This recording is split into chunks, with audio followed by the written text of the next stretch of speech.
Welcome and thank you for joining me. I'm Gerry Oginski, a New York medical malpractice and personal injury trial lawyer practicing law here in the state of New York. Today's topic involves a case I handled of a man who had surgery to his wrist and came out with a burn to his upper arm. Now you may be asking yourself what one has to do with the other, and in fact they don't. The man had a problem, he had a fracture, and the doctor was going to go in and do arthroscopic surgery where he inserts fiber optic tubes into the wrist, makes the corrections that he needs to, and then he's out and he's done. It's a great procedure. However, when he came out of surgery, he wasn't told, he wound up having a patch on his arm. And this was significant. He asked the nurses and the doctors what the problem with his arm was, and they told him, oh, don't worry about it, just put some cream on it, and in a few days go to the plastic surgeon to get evaluated.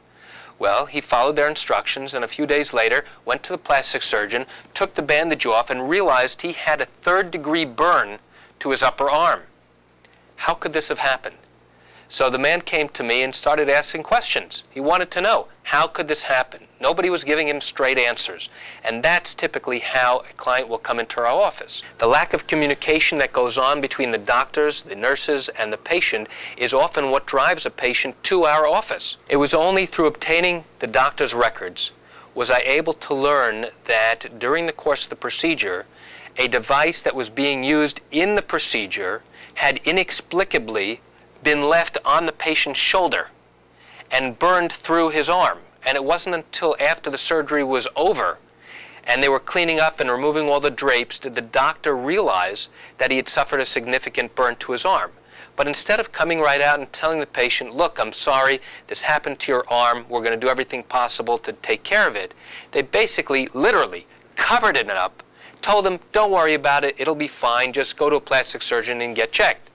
Well, it wasn't so fine because he needed treatment and there was a chance he was going to need skin grafting to cover up the wound.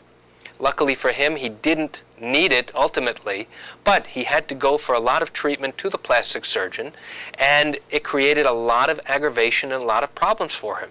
So here is a young man who had the procedure, and now he felt self-conscious every time he'd go out because he had this big unusual deformity on his upper biceps. And every time he walked down the street wearing a t-shirt or in the warm summer or spring months, people would look at his arm as if they knew something bad had happened, and it made him very uncomfortable. What was so frustrating for the client was that the defense refused to acknowledge that they did anything wrong. And it was only until the case was put on the trial calendar with the threat of the case going to trial, coming up for jury selection, did they finally recognize that they had a problem and that they agreed to settle the case. And that's it for today's topic on a burn injury following arthroscopic wrist surgery. I'm Gerry Oginski. I want to thank you for joining me. Have a great day.